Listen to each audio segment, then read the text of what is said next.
lokasi Anda yang hari ini mungkin masih jauh, datang ke sini yang belum ada GMS di sana ya, akan ada di BSD, di Puri dan banyak tempat lainnya. Saya berdoa supaya kita semua terus ada di dalam kegerakan Tuhan, Anda sendiri bertumbuh bersama-sama dengan gereja ini, karena saya percaya GMS ada di Jakarta, karena kota ini butuh lebih banyak gereja yang memenangkan kota ini.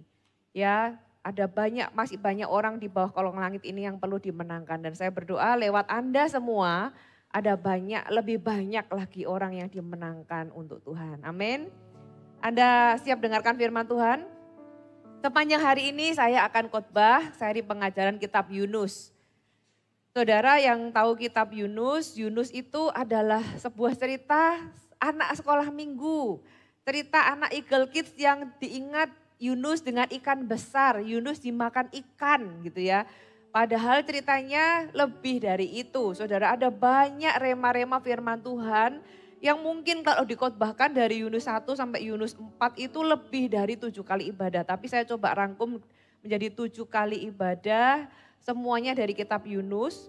Tadi pagi saya khotbah juga masih di kitab Yunus 1, siang hari ini saya juga mau sampaikan di kitab Yunus masih pasal yang pertama. Karena setiap kalimatnya itu kaya sekali dengan rema, dengan pewahyuan yang Tuhan mau bicara kepada Anda dan saya.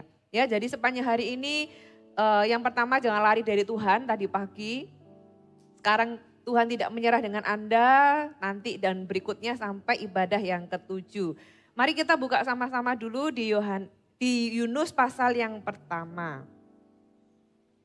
Yunus pasal yang pertama tadi saya baca di ibadah pertama itu sampai ayat yang ketiga, saudara. Sekarang saya mau jelaskan dulu 1 sampai 3. Yunus itu menerima firman Tuhan. Kitab Yunus dimulai dengan sebuah kalimat, datanglah firman Tuhan kepada Yunus. Tidak dijelaskan latar belakangnya, tapi kita bisa belajar dari sejarah bahwa Yunus ini adalah memang seorang nabi. Dan kalau Anda baca Yunus ini memang kalau nama kitabnya disebut nabi kecil. Tapi Yunus ini buat saya, ketika saya baca Yunus ini orang yang luar biasa.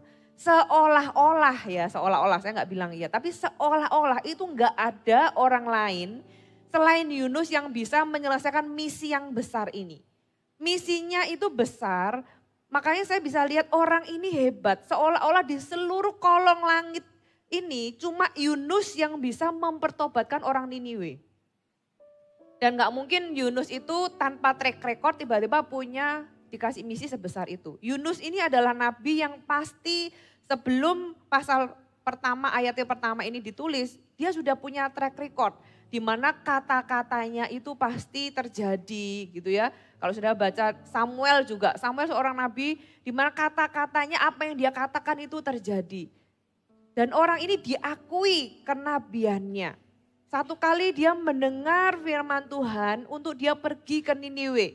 Kasih tahu orang Niniwe, kemudian suruh mereka bertobat. Nah tapi apa yang dilakukan Yunus? Yunus bukannya pergi, tapi dia malah menjauhkan diri. Karena firman Tuhan katakan Yunus itu melarikan diri ke Tarsis. Kalau disuruh ke kanan, dia malah ke kiri. Dan ke kirinya itu jauh banget. 5 kali lipat perjalanan dibanding ke Niniwe. Dan ditulis juga jauh dari hadapan Tuhan. Dia melarikan diri, menjauhi kehendak Tuhan. Saudara, itu yang kita perlu lihat dalam kehidupan kita. Kadang kalau misalnya hal-hal yang sepele kita lakukan itu dengan mudah. Tapi ketika perintah Tuhan itu seolah-olah sulit buat kita. Karena bagi Yunus itu sulit loh saudara. Bagi Yunus itu gak mudah. Bukan gak mudah khotbahnya. Dia orang yang fasih lidah. Dia orang yang luar biasa. Tipe orang seperti apa atau kualitas atau kemampuan orang seperti apa. Satu orang itu bisa mempertobatkan satu kota besar. Dalam sekali khotbah itu sampai hari ini aja mungkin belum ada seorang Yunus khotbah di Jakarta gitu ya. Kemudian seluruh kota dari yang paling tinggi kedudukannya sampai yang paling rendah itu bertobat semua. Berarti Yunus ini punya potensi luar biasa. Yunus tahu dirinya, Yunus tahu hatinya Tuhan. Dia nggak mau ke sana bukan karena dia nggak bisa. Tapi karena dia nggak suka sama orang Niniwe, dia benci orang Niniwe. Orang Niniwe itu orang yang jahat banget. Niniwe itu adalah kota yang waktu itu sangat terkemuka, yang sangat besar. Kalau di Indonesia yang mungkin kota Jakarta, yang ibu kotanya. Atau di dunia ini mungkin kota yang sangat hebat gitu ya. Dan kota ini dulunya didirikan oleh seorang yang bernama Nimrod. Kalau sudah baca kitab Kejadian, dan seseorang yang bernama Nimrod itu mendirikan kota itu dan menjadi ibu kota Assyria atau Asyur nantinya di tahun-tahun berikutnya, di ratusan tahun berikutnya. Nah, saudara, Yunus itu tidak taat, kemudian dia melarikan diri. Kita lanjutkan ya, ayat yang keempat, Yunus pasal yang pertama ayat yang keempat.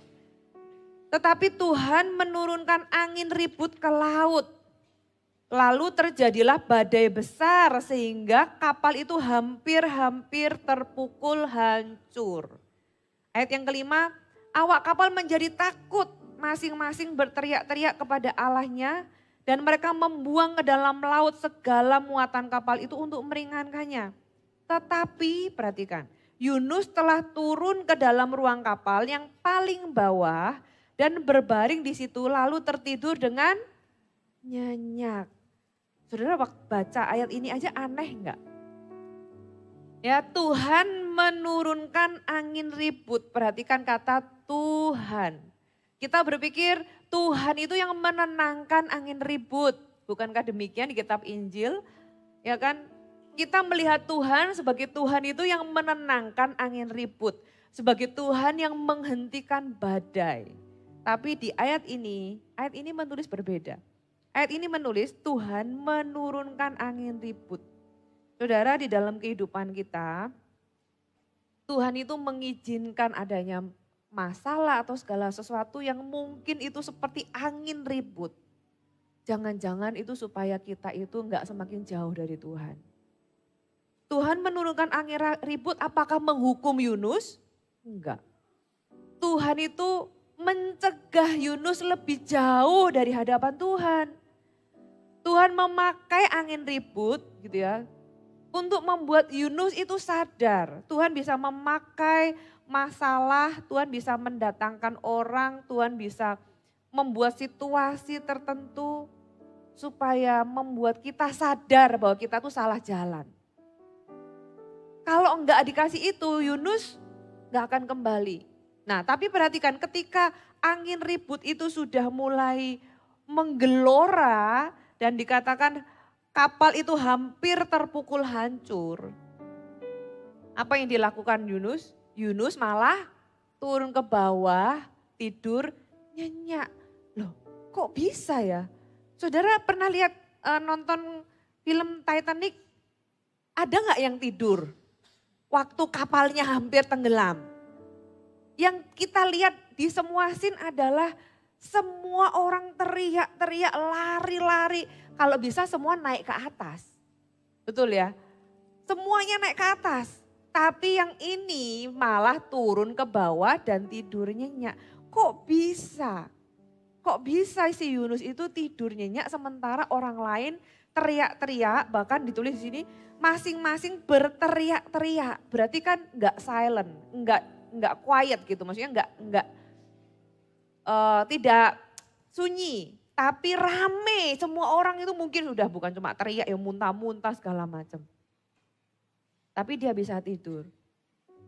Saudara, ini menjelaskan sebuah situasi di mana dia itu bisa tetap nyaman dengan dosa yang dia sedang lakukan. Apa sih? Ngapain sih Yunus ini? Yunus itu sedang lari dari Tuhan.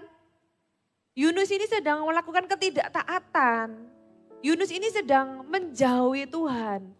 Tapi orang itu ya bisa di titik sudah salah tapi enggak merasa apa-apa. Sudah salah melakukan sesuatu yang salah tapi bisa tidur nyenyak.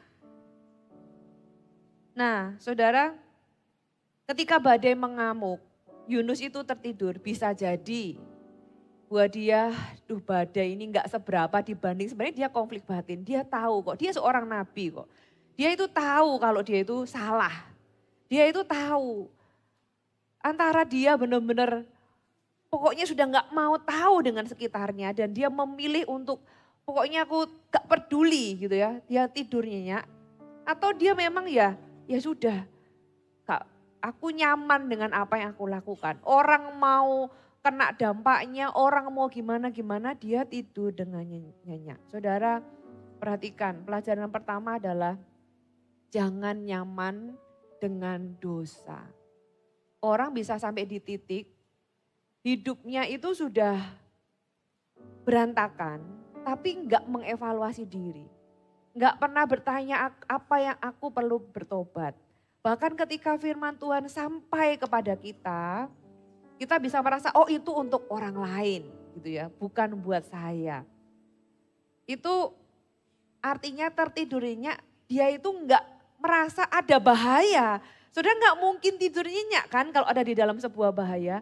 Dia enggak merasa ada di dalam sebuah bahaya. Dia enggak peduli. Saudara, padahal ketidaktaatan kita itu mendatangkan bahaya untuk diri kita dan orang-orang di sekitar kita. Nah kalau hati nurani kita sudah tumpul, hati nurani kita itu enggak lagi nyala alarmnya, kita itu bisa seperti Yunus, tidur dengan nyenyak sementara kita sedang berdosa, saudara. Jadi Tuhan itu walaupun sudah datengin angin, Yunus masih belum sadar. Udah hampir pecah kapalnya, Yunus masih bisa tidur. Puji Tuhan, Tuhan itu kok gak menyerah ya sama hidupnya kita. Puji Tuhan, Tuhan itu kok gak menyerah sama Yunus. Sehingga walaupun Yunus tidur nyenyaknya gak akan lama. Tuhan itu memakai semua cara untuk membuat Yunus bangun dan sadar bahwa apa yang dia sudah lakukan itu mempengaruhi hidupnya dan orang-orang sekitarnya. Saudara, Tuhan itu adalah Tuhan yang gak menyerah dengan kehidupan kita. Tuhan itu peduli dengan Anda dan saya. Dan Tuhan itu tahu, mungkin awal-awal tadi pagi saya bilang, Tuhan Yunus itu ketika dia mau lari dari hadapan Tuhan, dia baik-baik saja, dia pergi ke pelabuhan, dia beli tiket, semuanya nggak ada yang tahu kalau dia itu menjauhi Tuhan, nggak ada yang tahu apa yang dia lakukan itu adalah sesuatu yang salah, tuh nggak ada yang tahu karena semuanya terlihat normal. Orang bahkan bisa berpikir bahwa mungkin Tuhan menyuruh Yunus ke Tarsis. Nggak ada yang tahu. Tuhan itu ngomong sama Yunus mungkin ketika Yunus sendirian di dalam kamarnya. Jadi ketika dia pergi ke Yafo, ke pelabuhan Yafo, dia mendapatkan kapal ke Tarsis. Dia pergi dan semuanya terasa baik-baik saja. Berapa banyak dari kita, ketika kita itu menjauh dari Tuhan, ketika kita itu lari dari panggilan Tuhan, kita itu merasa nothing happen kok. Gak ada yang terjadi yang buruk dalam kehidupanku, kita berpikir ya gak apa-apa. Sampai gitu ya, sampai di satu titik Tuhan itu adalah Tuhan yang gak mau kita terperosok lebih dalam. Tuhan itu adalah Tuhan yang sayang sama kita. Kita kadang berpikir badai itu adalah serangan dari si jahat. Jangan-jangan badai atau angin ribut dalam kehidupan kita adalah cara Tuhan untuk membuat kita kembali. Jangan-jangan angin ribut dalam kehidupan kita itu membuat kita sadar bahwa kita sedang melakukan sebuah dosa dan Tuhan menunggu pertobatan kita. Coba perhatikan saudara, apa yang dilakukan Yunus ketika dia ada di dalam kapal itu mungkin dia bersosialisasi tadinya sampai angin ribut dia tidur di bawah. Dan puji Tuhan, Tuhan itu terus memanggil dia. Kita lanjutkan ayatnya. Datanglah nakoda mendapatkannya sambil berkata, bagaimana mungkin engkau tidur begitu nyenyak? Ya kan, kita aja yang baca juga mikir gitu kan. Loh orang semua udah teriak-teriak kok dia malah ke bawah tidur nyenyak. Ya persis, nakoda yang ngomong bagaimana mungkin engkau tidur begitu nyenyak. Bangunlah, berserulah kepada Allahmu. Barangkali Allah itu akan mengindahkan kita sehingga kita tidak binasa. Orang yang gak kenal Tuhan aja loh. Kalau sesuatu yang seperti angin ribut terjadi, mereka itu teriak kepada Tuhan dan mencari jalan keluar. Gitu ya. Mereka berteriak-teriak kepada Allahnya. Dan mungkin mereka bertanya-tanya, kenapa ya ini terjadi? Apa yang salah dengan aku gitu ya. Kita lanjutkan ayat berikutnya. Lalu berkatalah mereka satu sama lain. Kayaknya ini ada yang salah ini. Marilah kita buang undi supaya kita mengetahui karena siapa. Perhatikan kalimat, karena siapa kita ditimpa oleh malapetaka ini. Mereka membuang undi dan Yunuslah yang kena undi. Kebetulan? Kok kebetulan banget ya? Enggak kebetulan ya, ini adalah caranya Tuhan. Pakai angin ribut enggak bangun malah tidur. Pakai undi, dia pakai orang lain. Karena pakai alam si Yunusnya tetap tidur. Tuhan pakai si nahkoda ini. Ya, untuk membuat Yunus bangun, bangun. Kok kamu bisa tidur nyenyak? Nahkoda ini kumpulin orang-orang, pasti dari something wrong. Ini anginnya nggak biasa ini. Saudara, kita juga perlu bisa belajar membaca what happened, apa yang terjadi di dalam hidup kita ini. Ketika ada angin ribut, apakah ini adalah cara Tuhan mengingatkan kita? Atau ini hanyalah serangan dari si jahat, tanda kutip, membuat kita itu gak fokus sama Tuhan dan mendistract kita? Atau apa? Mereka awalnya nggak merasa ada yang aneh gitu ya. Mereka mencoba membuang muatan kapal, melakukan apapun yang mereka tahu sebagai seorang pelayar. Mereka melakukan apapun yang mereka tahu untuk membuat kapalnya itu nggak hancur. Tapi sampai satu titik mereka pasti berpikir, ini there is something wrong, ini ada yang salah. Karena siapa? Bukan karena mereka mencari apa, tapi sampai satu titik ini ada yang salah. Ini Tuhannya, ada something yang di luar manusia itu yang berusaha berbicara. Dan lihatlah betapa Tuhan itu berdaulat ya. Betapa Tuhan itu sayang. Betapa Tuhan itu gak menyerah. Dikasih angin ribut, orang lain sudah teriak-teriak, Yunus masih tidur. Akhirnya nahkoda itu membangunin Yunus. Gak cuma itu, pakai undi, Tuhan bisa pakai hal yang paling natural sekalipun. Ya lewat hal yang sangat random menurut saya, undi. Bisa keluar namanya Yunus. Itu kalau kita kalau bukan Tuhan, itu siapa lagi? Di dalam alam semesta ini ada Tuhan yang pegang kendali, katakan amin. Di dalam hidup Anda juga Tuhan itu pegang kendali. Lihatlah bagaimana Tuhan itu menarik Yunus, jangan terlalu jauh karena ke Niniwe cuma 500 km, ke Tarsis itu 2.500.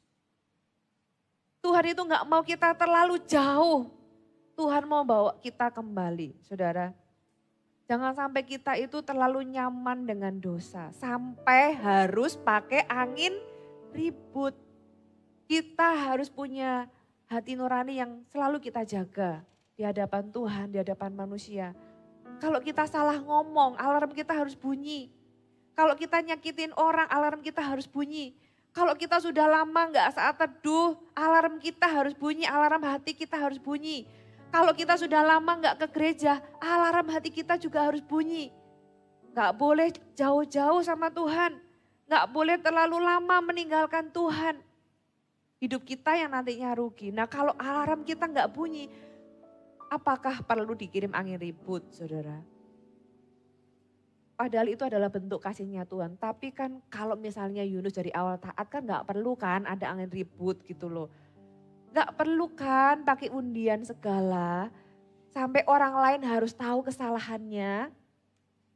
Akhirnya satu kapal itu tahu kalau Yunus itu lari dari hadapan Tuhan. Seorang nabi yang gak taat sama Tuhan. Akhirnya semua orang harus tahu kesalahannya dia. Coba kalau dari awal dia taat. Kan gak perlu semua orang tahu kesalahannya dia. Gak perlu nyusahin orang lain gitu kan. Saudara, alarm kita, alarm hati nurani kita ini harus dijaga. Jangan jadi orang yang terlalu tumpul sama suara Tuhan. Tadi pagi saya bicara tentang suara Tuhan. Kita perlu mendengar kembali suara Tuhan, saudara. Kenapa? Karena Tuhan itu penting buat kita. Saya tanya sama Anda, kalau Anda ngomong sama orang lain nggak dengerin, perasaan Anda gimana? Pernah nggak Anda ngomong sama pasangan Anda kalau dulu ilustrasinya baca koran, sekarang enggak. Ilustrasinya pegang handphone, bener nggak? Anda ngomong-ngomong pasangan Anda atau mungkin anak Anda ngomong sama Anda megang handphone, hah? Hah? Gitu ya. Dengerin nggak sih tadi aku ngomong apa gitu kan. Terus orangnya baru sadar bahwa nggak bisa mengulangi. Baru taruh handphonenya, langsung berantem. Ya sinetron gitu ya. Saudara, apa perasaan kita kalau kita ngomong nggak didengerin? Kita nggak penting. Anda nggak mungkin tidak mendengarkan orang yang penting bagi Anda. Nah kalau Tuhan itu penting bagi kita, saudara, dengarkan suaranya. Tuhan itu mau berkomunikasi dengan kita. Tuhan itu mau berbicara kepada Anda dan saya. Dan ketika kita dengar suaranya, milikilah hati yang siap untuk taat. Walaupun apa yang Yunus lakukan ini sangat bisa dimengerti kok alasannya. Dia nggak pergi ke Niniwe karena orang Niniwe itu memang jahat. Dia nggak rela orang Niniwe itu diampuni Tuhan. Makanya dia itu pergi menjauh karena kalau sudah baca di Yunus pasal yang keempat, aneh alasannya. Yunus pasal yang keempat saya bacain. Ya, Yunus pasal yang keempat. Yunus itu ketika lari dari Tuhan, kemudian dia kembali, terus kemudian dia khotbah di depan Niniwe bertobat. Tuhan yang tadinya mau menghukum, membatalkan hukumannya karena Niniwe bertobat. Yunus 4 ayat yang kedua. Dan berdoalah ia kepada Tuhan. Yunus marah gitu ya, hal itu sangat mengesalkan hati Yunus. Marahlah ia, itu ayat pertama. Ayat kedua, berdoalah ia kepada Tuhan katanya. Ya Tuhan, bukankah telah kukatakan itu ketika aku masih di negeriku. Itulah sebabnya bahwa aku dahulu melarikan diri ke Tarsis. Sebab aku tahu bahwa engkaulah Allah yang pengasih dan penyayang. Yang panjang sabar dan berlimpah kasih setia. Serta menyesal karena malapetaka yang hendak didatangkannya. Jadi alasannya Yunus itu gak mau ke Niniwe karena Tuhan itu baik. Karena Tuhan baik sih. Makanya aku gak mau disuruh ke Niniwe. Nanti musuhku itu Tuhan ampuni. Kalau aku yang diampuni gak apa-apa, tapi jangan musuhku, kira-kira gitu. Karena Tuhan baik sih, jadi kebaikan Tuhan pun bisa dianggap salah loh saudara. Ya kita kembali ke Yunus pasal yang pertama. Ya Tuhan itu gak menyerah dengan Anda dan saya. Ketika Yunus melarikan diri dari Tuhan, Yunus dikirim, Tuhan pakai angin ribut untuk mengingatkan dia. Enggak berhasil, belum berhasil lewat angin ribut aja, Tuhan pakai orang, Tuhan pakai undi. Apa yang kita belajar dari sini saudara? Kita itu gak bisa sembunyi dari Tuhan. Mau sembunyi di mana? Mazmur 139 ditulis, di bawah kolong langit ini kalau kita mau pergi ke ujung bumi sekalipun Tuhan ada di sana. Mau mau menguburkan diri di bawah tanah, Tuhan juga ada di sana. Kita mau lari kemana? Yang rugi malah kita ketika kita lari dari Tuhan. Hidup kita nggak tersembunyi di hadapan Tuhan. Makanya lewat undian pun, Tuhan itu bisa menjangkau Yunus. Kita lanjutkan ayat berikutnya, tadi sampai ayat yang ke-7. Ayat ke-8, berkatalah mereka kepadanya, berarti Yunus sudah bangun kan, sudah dibangunin. Beritahukanlah kepada kami karena siapa kita ditimpa oleh malapetaka ini. Apa pekerjaanmu dan dari mana engkau datang? Apa negerimu dan dari bangsa manakah engkau? Ayat ke-9 sahutnya kepada mereka, aku seorang Ibrani, aku takut akan Tuhan Allah yang empunya langit yang telah menjadikan lautan dan daratan. Saudara sampai sini dulu. Apa yang kita belajar dari sini? Saudara, pilihan hidup kita itu menentukan hidup yang kita jalani. Pilihan Anda akan menentukan kehidupan yang Anda jalani. Saudara, Tuhan kita adalah Tuhan yang baik yang memanggil kita kembali. Tapi bukankah kita buang-buang waktu, buang-buang energi, buang-buang uang, ya kan? Tadi pagi saya bicara tentang jangan buang sumber dayamu untuk hal yang salah. Orang berpikir kalau kita taat sama Tuhan itu kita harus bayar harga. Tapi tahukah Anda untuk ketidaktaatanmu pun engkau harus bayar harga. Yunus itu membayar biaya perjalanannya. Pakai apa bayarnya? Pakai daun. Ya pakai uang saudara. Tapi Yunus itu memakai uangnya untuk hal yang salah. Saudara, uang yang sama yang Tuhan percayakan, yang Tuhan sendiri yang kasih, itu kita bisa pakai untuk hal yang benar, melakukan kehendak Tuhan, pergi ke gereja, untuk pelayanan gitu ya. Untuk melakukan apa yang Tuhan suruh deh pokoknya. Atau dengan uang yang sama ini kita melakukan hal yang salah. Jadi resource kita itu, siapa bilang untuk ketaatan hanya untuk sebuah ketaatan kita harus bayar harga. Untuk ketidaktaatan pun kita itu harus bayar harga.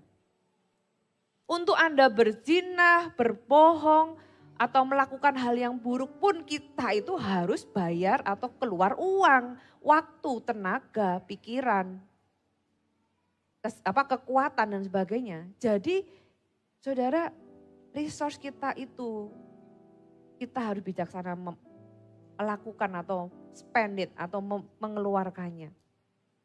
Pilihan kita menentukan kehidupan yang kita jalani. Kalau dia taat, Yunus gak perlu ngelewatin angin ribut. Keputusan kita untuk taat atau tidak taat itu menentukan kehidupan yang kita akan jalani, saudara. Kalau kita taat, saya percaya Anda gak perlu lalui angin ribut. Angin yang lain malah Tuhan redakan. Tuhan itu juga meredakan angin, saudara. Ketika kita sudah ada di jalan ketaatan. Saudara, nanti kita akan baca, begitu Yunus sudah dilempar ke laut, angin itu reda. Berarti Allah yang sama itu yang sudah mendapatkan hatinya Yunus kembali, ya angin ributnya berhenti karena gak perlu lagi. Yang dia cari itu hatinya Yunus. Nah kalau Tuhan sudah mendapatkan hatimu, angin itu pasti berreda. Angin itu pasti berhenti. Karena yang dicari dari angin itu, angin ribut itu adalah hatinya Yunus, pertobatannya Yunus, pertobatan kita jangan-jangan. Saudara, ketika Yunus itu menjauhi Tuhan, saya percaya hatinya itu tidak tenang. Walaupun dia ekspresikan dengan tidur, nyenyak dan sebagainya, dia melarikan diri. Denial, orang kalau hidup di dalam denial itu ya, sudah pernah nggak punya teman, punya saudara itu hidup di dalam denial. Udah hidupnya itu nggak karo-karoan, tapi dia masih merasa nggak ada yang salah. Ibaratnya tuh orang sudah sakit, bilang aku nggak kenapa-napa kok. Gitu. Aku nggak sakit kok, nggak perlu dokter. Gak perlu minum obat, padahal Anda tahu dia udah demam, matanya sudah merah gitu ya. Mungkin kulitnya sudah kuning. Tapi orang itu bisa hidup di dalam denial. Dan ternyata bukan cuma kehidupan kita yang jadi dampaknya ketika kita memilih sesuatu apakah itu benar maupun salah. Tapi juga orang lain. Saudara, pelajaran keempat kita belajar bahwa pilihan kita itu juga berdampak pada kehidupan orang-orang di sekitar kita. Siapa orang-orang yang ada di dalam perahu Anda? Jangan-jangan angin ribut yang Anda alami hari ini itu karena Anda punya hubungan dengan orang yang salah.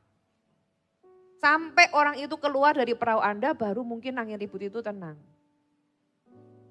Kalau kita associate dengan orang yang salah, yang sedang lari dari Tuhan, yang kena angin ribut itu bukan cuma orangnya.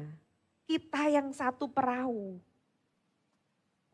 Jadi pilihan kita itu menentukan orang lain dan juga sebaliknya.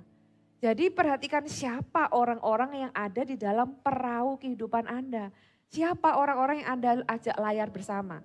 Jangan bilang itu pasangan Anda ya saudara, aku menikah dengan pasangan yang salah. Bukan itu konteksnya ya. Jadi setelah ini dibuang ke laut aja pasangannya. Enggak, bukan seperti itu. Tapi kalau ada orang-orang yang Anda berasosiasi dengan orang yang yang salah gitu ya, yang jauh dari Tuhan, yang kemudian membawa Anda semakin jauh dari Tuhan. Saudara, kita harus cek kehidupan kita.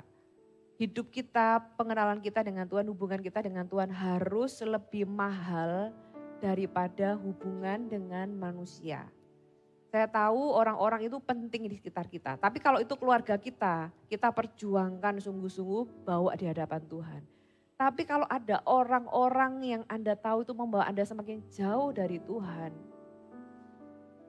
Mungkin angin ribut dalam kehidupanmu itu untuk mengingatkan bahwa ada orang yang perlu kita buang dari perahu kita. Supaya angin itu menjadi reda. Saudara ingat cerita Paulus. Paulus satu kali pernah di dalam perjalanannya Paulus itu mengalami angin ribut yang luar biasa. Orang juga teriak-teriak nih karena kapalnya mau pecah. Sama-sama teriak-teriak, tapi Paulus bilang gini, jangan khawatir, kalian semua tidak ada yang akan binasa. Kenapa? Karena Paulus tahu bahwa dia ada di dalam jalan ketaatan. Dia tidak sedang lari dari Tuhan. Jadi kapalnya kalau ada si Yunus, selama ada Yunus itu angin pasti ujungnya kalau Yunus gak segera bertobat itu kapalnya hancur dan semua orang akan binasa.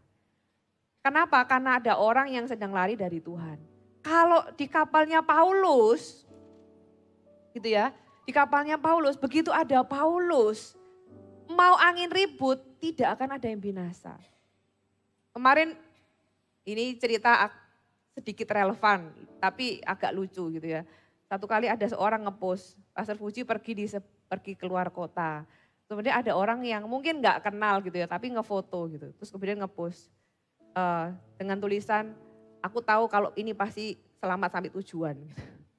Kenapa? Karena masih ada orang yang Tuhan itu masih belum selesai dengan hidupnya. Istilahnya kira-kira kayak gitu. Saudara, ketika kita dalam sebuah perjalanan kehidupan kita, pilihan-pilihan kita itu menentukan hidup kita yang pertama-tama. Gak ada untungnya lari dari Tuhan. Gak ada untungnya hidup kita itu grafiknya akan turun. Bukan rekeningnya tambah turun. Karena gak sedikit orang yang rekeningnya tambah banyak tapi grafik kehidupannya itu turun. Jadi angka itu bukanlah ukuran gitu ya.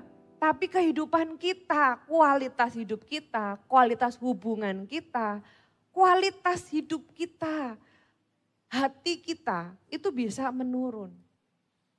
Ya kalau cuma kita, gimana kalau itu keluarga kita? Sama seperti ketika Yunus ada di kapal itu, bagaimana dengan orang-orang di sekelilingnya? Orang-orang di sekelilingnya terpaksa harus kehilangan muatannya. Mungkin itu kopernya dibuang ke laut, mungkin itu barang-barangnya, uangnya udah dibuang semua gara-gara siapa? Yunus. Tapi puji Tuhan, Yunus ini luar biasa. Dia itu tahu, dia akhirnya mengakui kesalahannya. Dia bilang bahwa iya aku ini orang Ibrani, aku takut akan Tuhan. Walaupun ironi ya, orang itu ngomong takut akan Tuhan tapi dia sedang lari dari Tuhan. Orang itu bisa ngomong, oh aku orang Kristen yang sungguh-sungguh sama Tuhan. Tapi dia berbuat dosa. Ada orang itu bisa ngajak selingkuhannya pergi ibadah ke gereja, itu saya bingung terus terang. Itu kayak orang ngomong aku ini orang Kristen yang sungguh-sungguh tapi sementara selingkuh gitu kira-kira. Itu rada gak masuk akal sih, tapi itu terjadi loh, bukan bisa terjadi, itu terjadi. Nah si Yunus itu juga dia ngomong aku ini orang Ibrani, aku takut akan Tuhan Allah yang empunya langit yang telah menjadikan lautan dan daratan. Berarti dia tuh mengakui sebenarnya bahwa semua yang terjadi ini tuh karena Tuhannya Yunus. Hebatnya makanya saya bilang Yunus ini adalah nabi besar.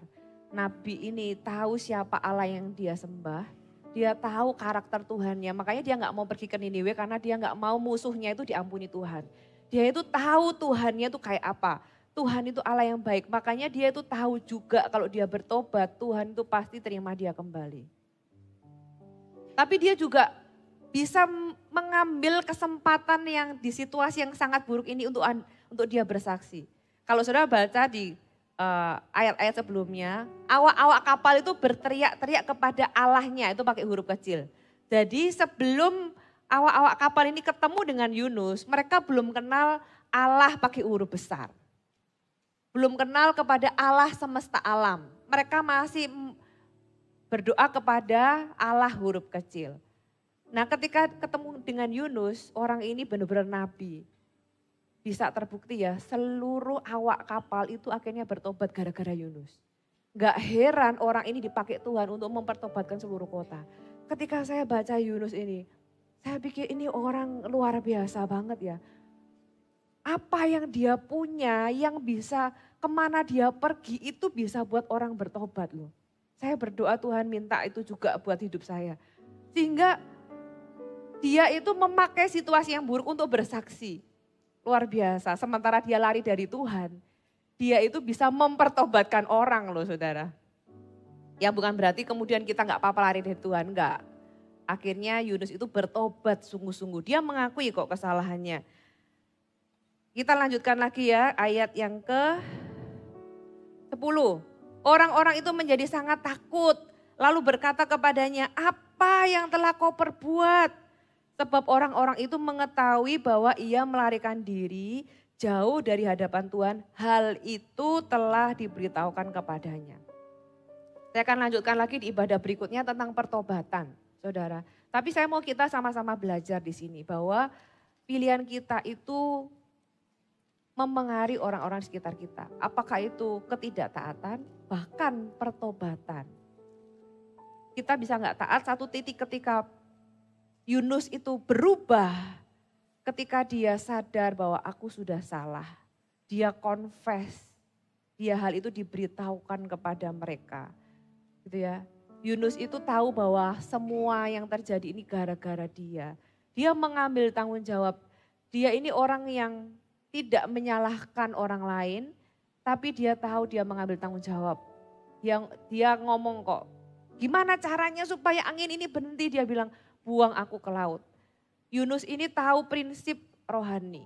Dia tahu bagaimana seorang kalau benda itu jatuh kena hukum gravitasi ya pasti dia akan ke bawah, nggak akan ke atas. Dia tahu untuk membuat angin ini berhenti, harus dia keluar dari kapal itu. Saudara, ketika dia mengambil tanggung jawab itu, kita tahu bahwa angin itu akhirnya berhenti. Ya, walaupun sempat para awak itu berusaha nggak membuang Yunus gitu ya, tapi tetap anginnya itu tetap mengamuk. Kita lanjutkan ayat yang ke-15. Kemudian mereka mengangkat Yunus lalu mencampakkannya ke dalam laut dan laut berhenti mengamuk. Makanya saya bilang Tuhan itu cuma mau hatinya kita kok. Begitu udah dapat hatinya kita, Tuhan itu langsung redakan angin ribut itu. Ayat 16, orang-orang itu menjadi sangat takut. Takut itu dalam arti kagum sama Tuhannya Yunus. Lalu mempersembahkan korban sembelian bagi Tuhan serta mengikarkan nasar. Jadi sudah lihat Tuhan bisa pakai angin ribut untuk dapatkan Yunus. Tapi di situasi yang sama Tuhan bisa pakai Yunus untuk mempertobatkan seluruh kapal. Itulah definisi apa yang ditulis di firman Tuhan bahwa Allah itu turut bekerja dalam segala sesuatu untuk mendatangkan kebaikan bagi orang-orang yang mengasihi dia. Dan kebaikannya itu ternyata bukan buat orang itu sendiri tapi juga orang-orang di sekelilingnya. Yunus itu ketika dia bertobat sungguh-sungguh pertobatannya itu mencelikkan banyak orang bahwa wow ternyata Tuhannya Yunus itu seserius itu ya gitu ya. Sampai untuk mendapatkan Yunus kembali itu seserius itu. Dan ternyata Tuhannya Yunus dia pakai kalimat Tuhan lautan dan daratan. Kenapa? Karena pada waktu itu orang-orang itu punya dewa laut sendiri, punya dewa darat sendiri. Jadi itu bahasa yang nyambung kepada orang-orang yang ada di kapal itu karena mereka menyembah dewa-dewa yang berbeda. Tapi Yunus itu bersaksi bahwa Allahku ini Allah laut dan darat gitu loh. Allah dua-duanya. Dan itu yang membuat mereka melihat akhirnya percaya kepada Allahnya Yunus. Jadi saudara, saya mau recap sekali lagi dari awal. Saudara, jangan nyaman dengan dosa. Hati nurani kita ini harus tetap dijaga, sensitif sama Tuhan. Sensitif itu dalam arti gini loh. Kalau kita salah ngomong, saudara, saya tuh pernah salah ngomong di hadapan Tuhan ya. Bukan melukai orang lain enggak, tapi saya tuh merasa ketika saya ngomong sesuatu, saudara pernah enggak pasangan suami istri, Anda ngomong tuh suami Anda ngelirik gini. Dan Anda tahu, waduh salah ngomong gitu ya. Nah, padahal belum ngomong sesuatu, belum marah gitu ya. Tapi Anda tahu, oh salah ngomong ini. Mungkin ngomong tentang orang tua atau ngomong apa gitu yang membuat orang lain gak senang. Nah, kita harus jaga. Saya bisa gak tidur siang malam gitu ya karena aduh salah ngomong sama Tuhan ya, sesegera itu harus bertobat. Minta ampun sama Tuhan. Di dalam hidup kita harus jaga hati yang sensitif sama suara Tuhan. Kalau Tuhan ingatkan kita ke kanan, jangan ke kanan, ke kiri. Harus segera ke kiri. Kalau kita enggak ke gereja 1-2 minggu, kalau kita bisa tidur nyenyak gitu ya, bisa enggak merasa apa-apa saudara. Hari ini jangan tunggu ada angin ribut dulu, baru kita itu diingatkan orang lain atau diingatkan sesuatu. Tapi lihatlah firman Tuhan itu sebagai small voice atau apa ya, bahasa kasihnya Tuhan untuk mengingatkan Anda dan saya. Tuhan bisa pakai semua cara sih, tapi kenapa kita harus learn it in a hard way, harus belajar dengan cara yang sulit dulu. Kalau kita bisa belajar dengan cara yang lebih mudah, amin. Ya, jadi jangan nyaman dengan dosa, hati kita harus terus dijaga sensitif dengan Tuhan. Yang berikutnya, kita nggak bisa sembunyi dari Tuhan. Mau lari kemana sih? Mau lari sampai kapan gitu ya? Segera kembali kepada Tuhan. Yang berikutnya, punyalah pilihan-pilihan hidup atau keputusan-keputusan hidup itu yang benar. Karena itu akan berdampak yang pertama-tama kepada kita sendiri dan yang kedua kepada orang-orang yang ada di sekitar kita. Seorang kepala keluarga yang takut akan Tuhan, firman Allah di Mazmur dikatakan maka keluarganya akan diberkati. Agak nggak fair ya, kan yang takut akan Tuhan dia, mungkin keluarganya belum. Tapi Tuhan itu pakai satu orang itu untuk jadi dampak buat orang lain. Sebaliknya, kalau seorang kepala keluarga itu nggak takut akan Tuhan, yang terjadi juga sebaliknya. Seorang istri yang berdoa bisa memenangkan suaminya tanpa banyak kata-kata, kata firman Tuhan. Minimal butuh satu orang yang ada di dalam jalur ketaatan. Itu akan berdampak kepada orang lain. Apalagi kalau semua di dalam satu kapal itu semuanya sama-sama hidup di dalam ketaatan. Betapa indahnya kata firman Tuhan Mazmur. Kalau orang itu rukun, satu visi. Rukun itu ngomong tentang tujuan yang sama.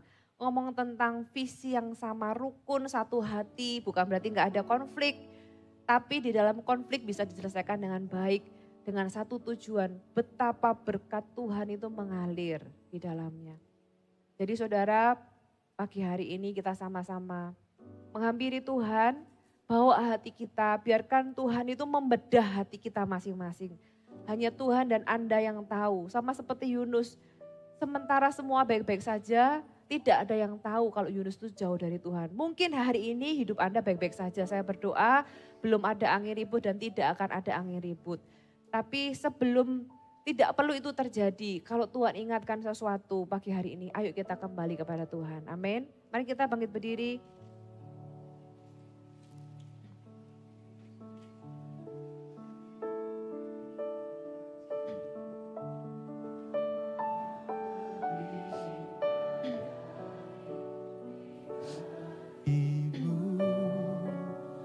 Penuhi hatiku, penuhi jiwaku, agar tiada tempat yang tersisa bagi dunia.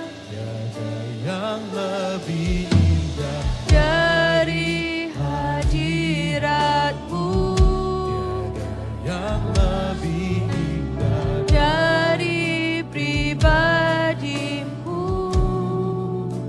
penuhi hatiku. penuhi jiwaku. agar tiada Tempat yang tersisa bagi dunia.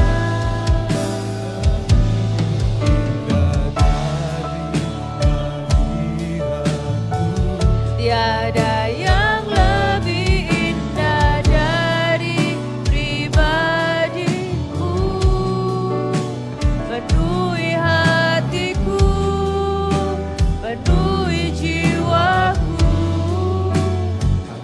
Tiada tempat yang tersisa bagi dunia.